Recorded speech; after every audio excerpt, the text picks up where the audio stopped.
तो well guys, कहानी की शुरुआत में हम स्योंग को देखते हैं जिसने स्क्विड गेम खेलकर पूरे 46.5 बिलियन युआन जीत लिया था। आज स्योंग मस्त अपने बाल वाल डाई करवाकर अपनी बेटी से मिलने लंदन जा रहा था, लेकिन तभी उसे एयरपोर्ट पर वो रिक्रूटर दिख जाता है जिसने पिछले सीजन में स्योंग को गेम में लिया था। स्योंग उसे देखकर उसके पास जाने के लिए निकल जाता है, लेकिन जब वो वहां पहुंचता है तो रिक्रूटर वहां से जा चुका था। लेकिन उसने जिस आदमी को अपना कार्ड दिया था, स्योंग उससे कार्ड छीनकर उस नंबर पे कॉल करता है और कहता है कि कौन हो तुम? मुझे लगा था कि चिचा के मरने के बाद ये गेम बंद हो गया होगा, लेकिन तुम लोग फिर से ये सब कर रहे हो।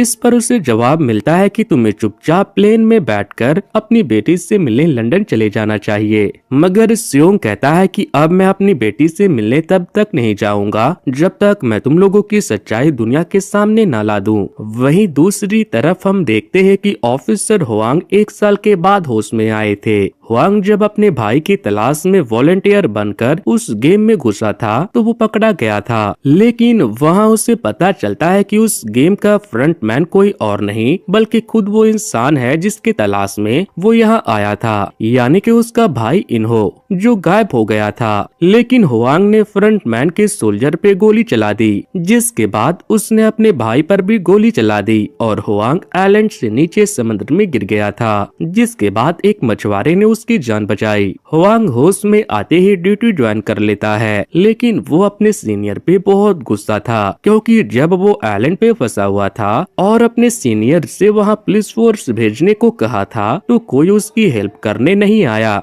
हुआंग अपने चीफ से फिर से उस आइलैंड को ढूंढने के लिए मदद मांगता है, लेकिन वो कहते हैं कि हमारे पास कोई सबूत नहीं है कि ऐसा कोई आइलैंड है या नहीं। हुआंग अपने चीफ से फिर से उस आइलैंड को ढूंढने के लिए मदद मांगता है, लेकिन वो कहते हैं कि हमारे पास कोई सबूत नहीं है कि ऐसा कोई आइलैंड है भी या नहीं जहाँ पर ऐसे जानलेवा गेम खेले जाते हो। हम बिना सबूतों के कुछ नहीं कर सकते। फिर वो उससे पूछते हैं कि क्या तुमने सच में अपने ऊपर गोली चलाने वाले को नहीं देखा? तो वो कहता है नहीं, लेकिन हुआंग को याद था कि उस पर गोली चलाने वाला शख्स उसका भाई इन्हो ही था जो कि उस गेम का फ्रंटमैन था।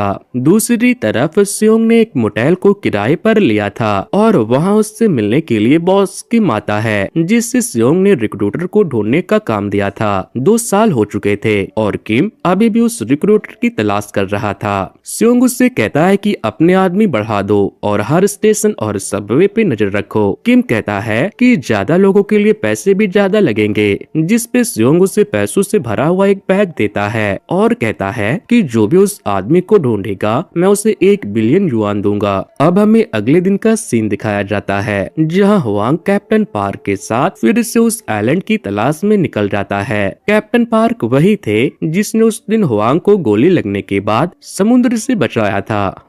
वहीं बॉस किम अपने सभी आदमियों से उस रिक्रूटर का होलिया बता रहा था। वो कहता है कि स्योंग ने कहा था कि वो सूट बूट में रहता है और उसके हाथ में पैसों से भरा एक बैग होता है और वो ज्यादातर सब स्टेशन पर अपने चुने गए प्लेयर को ढूंढकर उनके साथ दागची खेलता है और फिर उन्हें अपना कार्ड देता है। बॉस किम अपने सभी लोगों का ग्रुप बनाकर उन्हें अलग अलग स्टेशन पर भेज देते हैं। सुबह से शाम हो जाती है, लेकिन आज भी स्योंग को सूट वाले आदमी का कुछ भी पता नहीं चलता। इधर ऑफिसर हुआंग भी उस मिस्टीरियस आइलैंड की तलाश में था, लेकिन उन्हें अभी तक कुछ भी पता नहीं चलता। इस तरह कई दिन बीत जाते हैं, लेकिन उसे कुछ पता नहीं चलता। फिर एक दिन उनकी बोट भारी तूफान के बीच फंस जाती है। जब वो लोग वहाँ से निकलते हैं तो कैप्टन कहते हैं कि हम कई दिनों से उस आइलैंड की तलाश कर रहे हैं, लेकिन वो हमें अब तक नहीं मिला। इस चक्कर में हमें अपनी जान नहीं गंवानी चाहिए। मैंने पता नहीं कौन सी मनहूस घड़ी में तुम्हें बचाया था। वो कहते हैं कि मुझे लगता है कि अब हमें उसे ढूंढना बंद कर देना चाहिए, क्योंकि अगर वो आइलैंड होता तो अब तक हम उसे ढूंढ चुके होते। जिस पर हुआंग कहता है ठीक है, फिर अब हम दोबारा कभी उस आइलैंड की तलाश में नहीं जाएंगे। लेकिन दूसरी तरफ किम को वो सूट वाला आदमी डाकची खेलते हुए दिख जाता है, जिसके बाद वो सबसे पहले स्योंग को बताता है। स्योंग उससे अपने वहां पहुंचने तक उसका पीछा करने के लिए कहता है और फिर वहां के लिए निकल जाता है।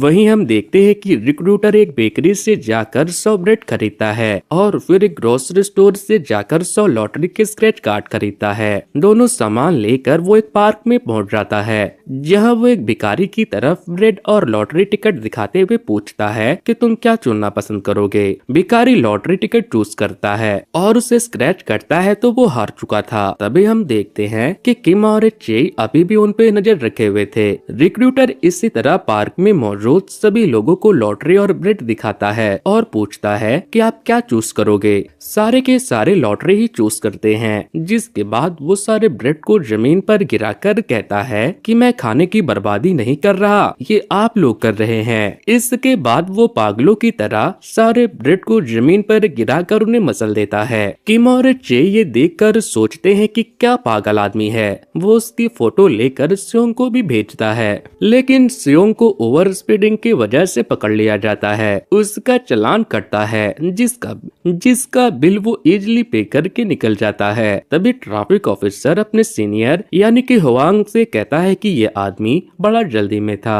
और उसकी कार में बहुत सारे टैबलेट और मोबाइल लगे हुए थे। हुआंग जब उसका नाम पढ़ता है तो वो हैरान हो जाता है और उसके ड्राइविंग लाइसेंस से उसका एड्रेस निकाल लेता है। इधर किम सोचता है कि वो रिक्रूटर को पकड़कर बांध देगा, लेकिन वो उन्हें ही मारकर किडनैप कर लेता है। वहीं हुआंग को पता लगता है कि ये वही स्योंग है जिसके पास एक बार वो अपने भाई को ढूंढने के लिए गया था और वो उससे गेम में भी मिल चुका है। वहीं स्योंग जब किम के बताए हुए जगह पर रिक्रूटर को पकड़ने के लिए जाता है तो उसे किम नहीं मिलता, लेकिन उसे वहाँ पर ब्लड और किम का चाकू मिल जाता है। दूसरी तरफ रिक्रूटर ने किम और चे को बंदी बना लिया था। वो उनसे कहता है कि अब तुम दोनों रॉक पेपर एंड सीजर वाला गेम खेलोगे और तुम में से जो जीत जाएगा सिर्फ वही जिंदा रहेगा। वो गेम शुरू करता है, लेकिन बॉस जानबूझकर ये गेम हार जाते हैं ताकि चे जिंदा रह सके। वहीं स्योंग ने किम के सभी आदमियों से कह दिया था कि किम और चे किडनैप हो चुके हैं, जिसके बाद सभी लोग उनकी तलाश में जुट जाते हैं। फिर जब स्योंग अपने मोटेल पहुंचता है तो रिक्रूटर पहले से वहां पर उसका इंतजार कर रहा था,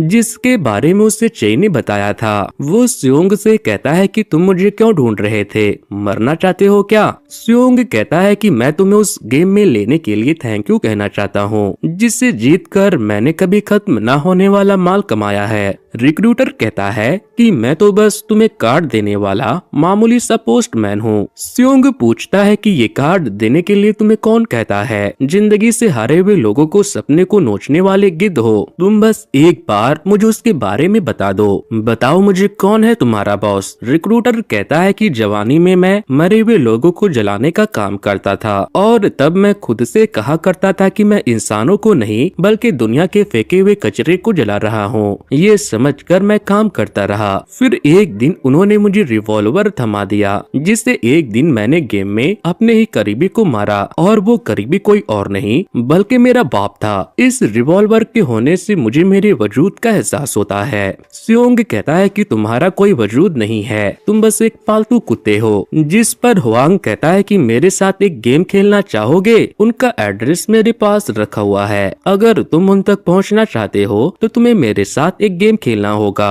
रिक्रूटर अपने रिवॉल्वर में एक बुलेट डालकर उसे घुमाता है। स्योंग गोली चलाता है, गोली नहीं चलती। फिर रिक्रूटर गोली चलाता है तो फिर से गोली नहीं चलती, लेकिन एंड बुलेट रिक्रूटर पे आती है। उसे पता होता है कि ये लास्ट बैरल बची है, अगर वो गोली चलाएगा तो मर जाएगा, लेकिन इसके बावजूद भी वो गोली चलाकर खुद का खेल खत्म कर लेता है। लेकिन स्योंग की तलाश कर रहा हुआंग गोली की आवाज सुनकर वहाँ पहुँच जाता है। उसे मोटेल के एक कमरे से आवाज आती है तो वो अंदर जाता है जहाँ पर चे बंधा हुआ था। वहीं स्योंग तुरंत रिक्रूटर के पॉकेट से उसके बॉस का पता निकालता है, लेकिन तभी हुआंग वहाँ पहुंचकर उसे सरेंडर करने को कहता है। स्योंग सरेंडर कर रहा था, लेकिन तभी चे वहाँ आकर हुआंग के सर पे मारकर उसे बेहोश कर देता है। मगर स्योंग को पता नहीं था कि वो उसके लिए ही काम कर रहा था और वो किम का आदमी है, इसीलिए वो उस पर भी बंदूक तान देता है, जिसके बाद वो उसे अपने बारे में बताता है कि मैं बॉस किम का आदमी हूँ। इस कुत्ते ने मेरे भाई जैसे बॉस को मार दिया, उन्होंने ही मुझे जोरू ला कर दिया था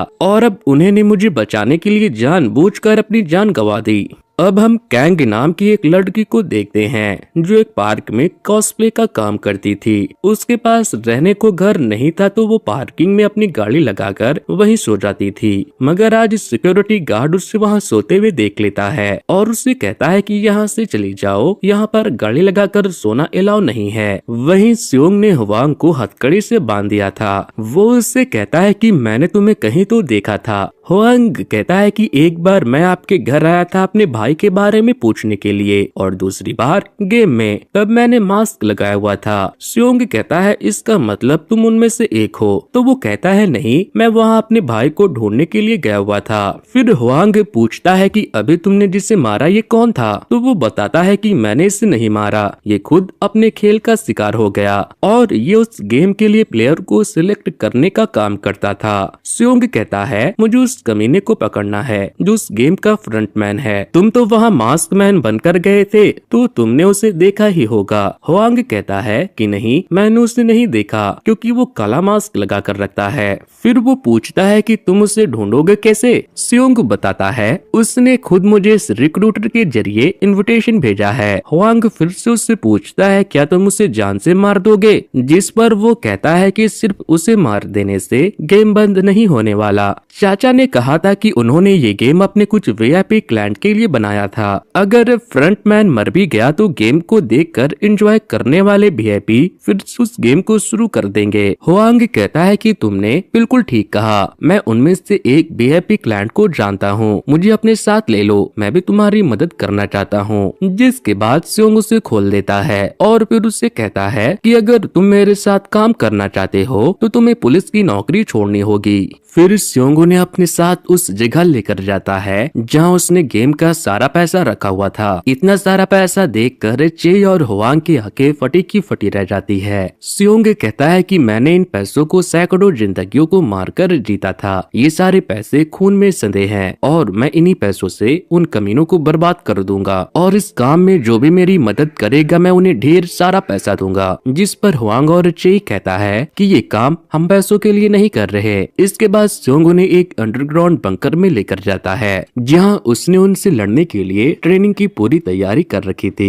फिर वो कहता है कि उनसे लड़ने के लिए हमें और लोगों की जरूरत पड़ेगी, जिस पर चे कहता है कि ये काम आप मेरे पर छोड़ दीजिए, मैं ऐसे लोगों को जानता हूँ जो ये काम सफाई से कर सकते हैं। अब हमें वापस से कैंग को दिखाते हैं जिसे हमने कार में सोते हुए देखा था। वो अपना काम करके बहुत थक जाती है, तभी वहाँ पर एक बच्ची उससे मिलने के लिए आती है, जिसे देखते ही वो अपना कॉस्ट्यूम पहन लेती है। वो बच्ची कैंग के लिए एक पेंटिंग बनाकर लाई थी क्योंकि उसे बनी का कैरेक्टर बहुत पसंद था। तभी बच्ची के पापा वहाँ आकर उसे ले जाते हैं, जिसके बाद एक कलीग कहता है कि ये बच्ची हॉस्पिटल से कब डिस्चार्ज हुई, बेचारी को कैंसर है लेकिन उसके बाप के पास उसका इलाज कराने के लिए पैसे नहीं है। इसके बाद कैंग एक एजेंट के पास जाती है और उससे ढेर सारे पैसे देते हुए कहती है कि आप एक और बार उससे ढूंढने की कोशिश कीजिए, मगर एजेंट कहता है कि बात सिर्फ पैसे की नहीं है, अगर वो जिंदा होती तो अब तक मैंने उसे ढूंढ लिया होता।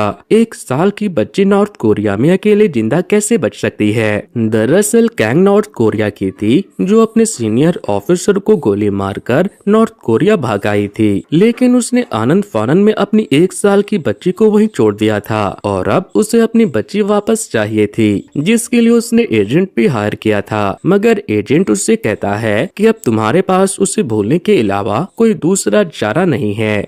फिर जब रात को कैंग पार्क के बाहर अपने कार में सोने के लिए जा रही थी तो तभी उसके विंडो पर कोई नॉक करता है। वो विंडो ओपन करती है तो कोई उसे वही कार्ड देता है जो उस गेम का विजिटिंग कार्ड था। वहीं हुआंग अपने भाई के वाइफ के बर्थडे पर उसकी कब्र पे जाता है। फिर जब वो घर आता है तो उसकी माँ कहती है वो आज भी नहीं आया क्या? लगता है वो अभी भी हमसे नाराज है। मैं उसकी सौतेली माँ हूँ ना, शायद मैं उसे सगी माँ की जैसे प्यार नहीं दे पाई, इसलिए वो हमें छोड़कर चला गया। उसने अपनी एक किडनी देकर तुम्हारी जान बचाई, लेकिन जब उसकी बीवी बीमार थी तब मैं कुछ नहीं कर पाई। वो जरूर इसी बात से अब तक नाराज होगा। जिस पर हुआंग कहता कहता है कि फिर तो उसे मुझसे नाराज होना चाहिए, क्योंकि अगर वो अपनी किडनी मुझे देने के बजाय उसे बेच देता तो वो भाभी का इलाज करा पाता।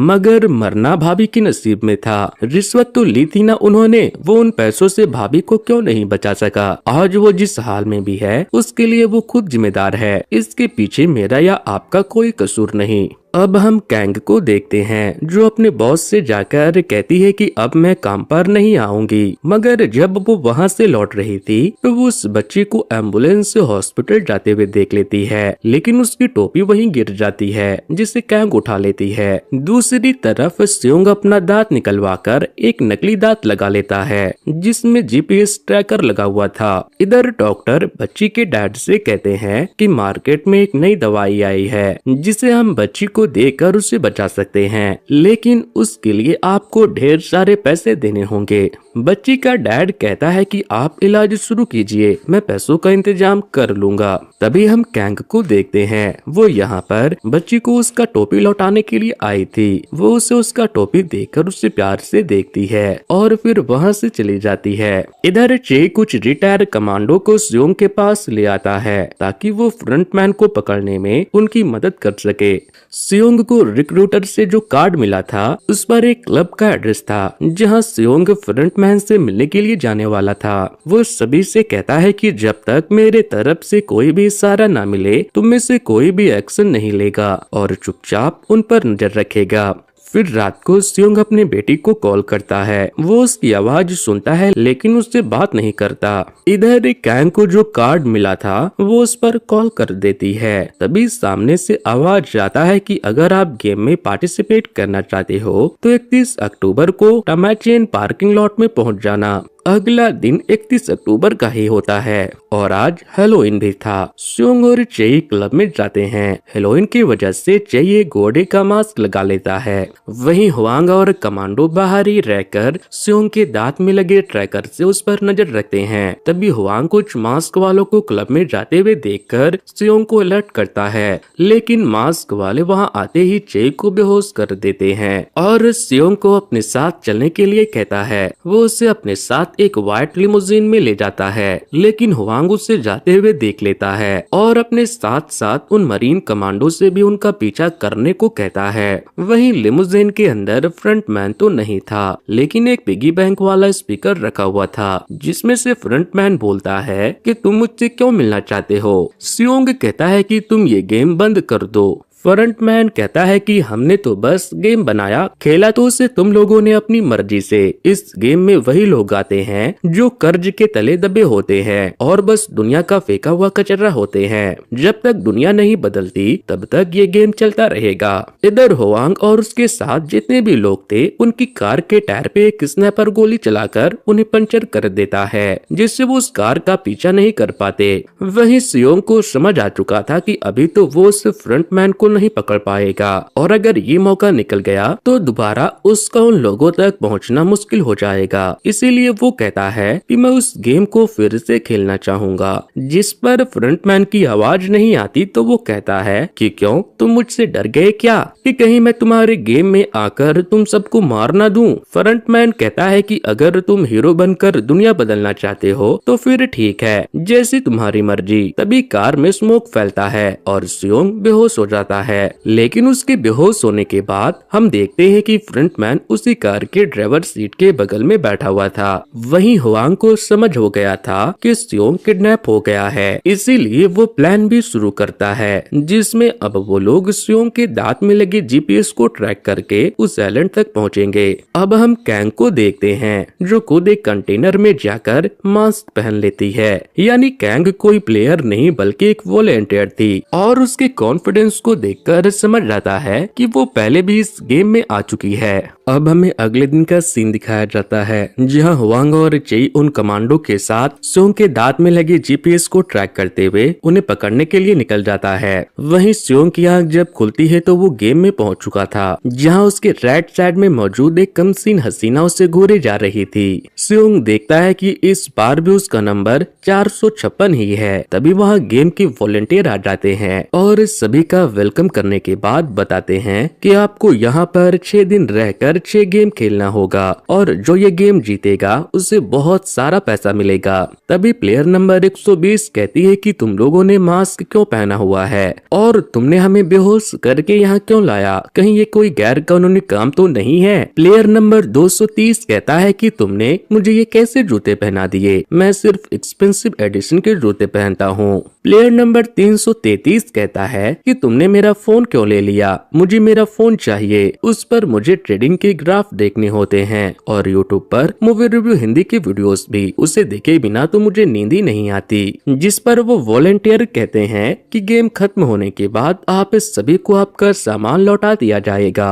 लेकिन प्लेयर नंबर 333 फिर से बहस करने लगता है। वो कहता है कि मैं क्रिप्टो ट्रेडिंग करता हूँ, तुम्हें पता भी है मेरे कितने पैसे लगे हुए हैं। जिसके बाद वॉलंटियर स्क्रीन पर उसका यूट्यूब चैनल दिखाते हैं और बताते हैं कि आपने अपने एक वीडियो में लोगों को एक कॉइन पर पैसे लगाने की सलाह दी, जिसमें बहुत सारे लोगों के पैसे डूब गए और अब पुलिस को तुम्हारी तलाश है, लेकिन तुम अपना यूट्यूब चैनल डिलीट करके गायब हो गए। इस तरह से जो लोग वॉलंटियर से बहस कर रहे थे, वॉलंटियर उन सभी का किया करतूत और उधारी पूरे हॉल में सभी को बताने लगता है। इन 465 प्लेयर में सबसे ज्यादा कर्ज प्लेयर नंबर 100 ने ले रखा था। उसका टोटल कर्ज 10 बिलियन युआन का था। उसका कर्ज सुनकर सभी हैरान हो जाते हैं कि इतना कर्ज कौन लेता है। वॉलंटियर कहते हैं कि हम आपको अपनी उधारी चुकाने का और आपके सपने को पूरा करने का एक मौका देना चाहते हैं, लेकिन अगर फिर भी आप में से कोई इस जगह को छोड़कर जाना चाहता है तो हर गेम के बाद वो यहाँ से जा सकता है। वहीं हुआंग को स्ट्रॉन्ग कोऑर्डिनेट मिलने लगे थे, इसीलिए वो उसकी तरफ और तेजी से बढ़ने लगता है। वॉलंटियर्स गेम में एक बड़ा सा पिगी बैंक दिखाकर बताते हैं कि आप जितना भी पैसा जीतोगे वो इसमें इकट्ठा होते जाएगा। आपको टोटल 6 गेम खेलने हैं और हर गेम के जीतने के बाद हम इसमें पैसे डालेंगे और यहाँ पर 456 प्लेयर है तो इनाम का टोटल अमाउंट 45.6 बिलियन युआन का है, यानी कि हर एक प्लेयर के लिए 100 मिलियन युआन। तभी प्लेयर नंबर 7 सभी से पूछता है कि क्या सारे पैसे एक आदमी को दिए जाएंगे, जिस पर वो कहते हैं कि ये पैसे कितने लोगों में बटेंगे इसके बारे में हम आपको पहले लेवल कंप्लीट होने के बाद बताएंगे। साथ ही वो कहते हैं कि आप लोग अगर चाहे तो हर गेम के बाद यहाँ से बाहर जा सकते हैं, लेकिन इसके लिए वोटिंग होगी। अगर मेजोरिटी ऑफ प्लेयर यहाँ से बाहर जाना चाहते हैं तो हम सभी में प्राइज मनी डिस्ट्रीब्यूट कर देंगे और उन्हें यहाँ से बाहर भेज देंगे। लेकिन प्लेयर नंबर 7 की माँ भी इस गेम में आ गई थी। वो अपने बेटे को यहाँ देखकर उस पर गुस्सा करने लगती है और उससे पूछती है कि तुम यहाँ क्या कर रहे हो। वो उसे वहाँ से जाने के लिए कहती है तो वो कहता है कि आप जाओ, आपको कुछ हो गया तो। मॉम कहती है कि कमीने, मैं यहाँ तुम्हारा उधार चुकाने के लिए आई हूँ। जिस पर प्लेयर नंबर 7 कहता है कि मैं खुद अपना कर्ज उतार दूंगा। फिर वॉलंटियर सभी को सामने रखे कंसेंट पेपर पर साइन करने के लिए कहते हैं। इसी बीच प्लेयर नंबर 124 और 230 मिलकर प्लेयर नंबर 333 को मारने लगते हैं, क्योंकि वो उसके सब्सक्राइबर थे और उसके कहने पर उन्होंने अपना बहुत सारा पैसा क्रिप्टो में लगा दिया था जो कि डूब चुका था। वो उससे अपना पैसा मांगते हैं। सभी उन्हें देखने लगते हैं तो 124 नंबर का प्लेयर उसे रोकता है और कहता है कि यहाँ नहीं, अगर यहाँ कुछ किया तो बात कैरियर पे आ जाएगी, भूलो मत तुम एक रैपर हो। वहीं हुआंग कैप्टन को बता रहा होता है कि इस बार हमें वो आइलैंड मिल जाएगा, क्योंकि मुझे कोई मिला है जो उस गेम को जीत चुका है और इस बार वो फिर से उस गेम को खेलने के लिए गया है, जिसे हम ट्रैक करके उसके पास पहुंच जाएंगे। दूसरी तरफ सभी प्लेयर्स का एक के बाद एक फोटो खिंचवाया जाता है और स्योंग सबसे लास्ट में, लेकिन इस बार उसकी वो स्माइल गायब थी। फिर जब स्योंग वहाँ से फोटो खिंचवा कर जा रहा था तभी उसका एक दोस्त मिल जाता है और वो उससे पूछता है कि तू यहाँ क्या कर रहा है और 3 साल से कहाँ गायब था। स्योंग उसे कोने में ले जाकर समझाता है कि मेरी बात ध्यान से सुनो, हर वक्त मेरे पीछे रहना। जुंग कहता है कि ठीक है यार, तुम इतनी सी बात के लिए इतना गुस्सा क्यों कर रहे हो? इधर हुआंग अपने टीम के साथ लोकेशन को ट्रैक करते करते उस आइलैंड पर पहुंच चुका था। दूसरी तरफ सभी player red light and green light खेलने के लिए ग्राउंड में इकट्ठा होते हैं। प्लेयर 230 एक लड़की को अपना रैप गाकर उसे पटाने की कोशिश करता है, लेकिन वो उसे छपरी कहती है। वहीं हुआंग ड्रोन से उस आइलैंड की तलाशी लेने लगता है। तभी उन्हें वहाँ एक आदमी फिशिंग करते हुए मिलता है, जिसके पास से उन्हें स्योंग का लोकेशन मिल रहा था। लेकिन तभी उन्हें फिशिंग बॉक्स से वो जीपीएस ट्रैकर मिल जाता है, जिसे स्योंग ने अपने दांत में लगाया था। उस आदमी से पूछने पर पता चलता है कि एक मास्क मैन ने उसे ये बॉक्स दिया और कहा कि इसे अपने साथ फिशिंग के लिए ले जाओ, और उसने इसके लिए पैसे भी दिए थे।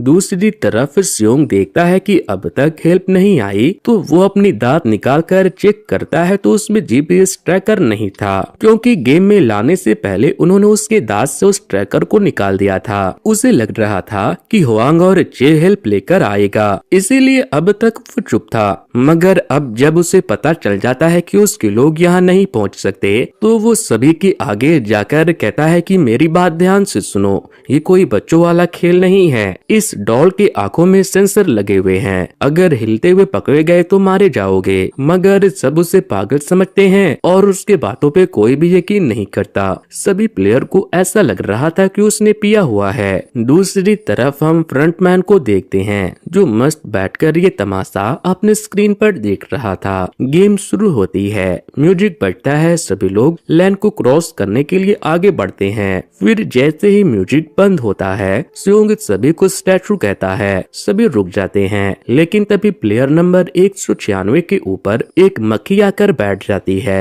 और डर के मारे वो जैसे ही हिलती है तो उसे शूट कर दिया जाता है। अब ये देखकर सभी डर जाते हैं, कुछ लोग वहाँ से भागने लगते हैं, तो इस चक्कर में उन सभी को शूट किया जाने लगता है। स्योंग चिल्ला चिल्ला कर कहता है कि अगर जिंदा रहना है तो हिलना बंद करो। तभी हम कैंग को देखते हैं, जो बैठकर सभी को शूट कर रही थी। तभी उसे प्लेयर नंबर 246 को शूट करने को कहा जाता है, लेकिन वो उसे शूट नहीं करती, क्योंकि ये उस बच्ची के डैड थे जिसे कैंसर था और वो उसके इलाज के लिए पैसा इकट्ठा करने यहाँ आए थे। फिर से गेम शुरू होता है तो कोई भी आगे नहीं बढ़ता, जिस पर स्योंग बताता है कि अगर टाइम से पहले लैंड क्रॉस नहीं किया तब भी मारे जाओगे। जिसके बाद धीरे धीरे करके सभी संभल कर आगे बढ़ते हैं। टाइम खत्म होने से पहले एक आदमी लैंड के उधर ही रह गया था, क्योंकि स्नैपर ने जानबूझकर उसके पैर पे गोली चलाई थी। स्योंग और प्लेयर नंबर 120 उसे बचाने के लिए जाते हैं और टाइम खत्म होने से पहले उसे लैंड के इस पार ले आते हैं, लेकिन कैंग उसे भी शूट करके मार देती है।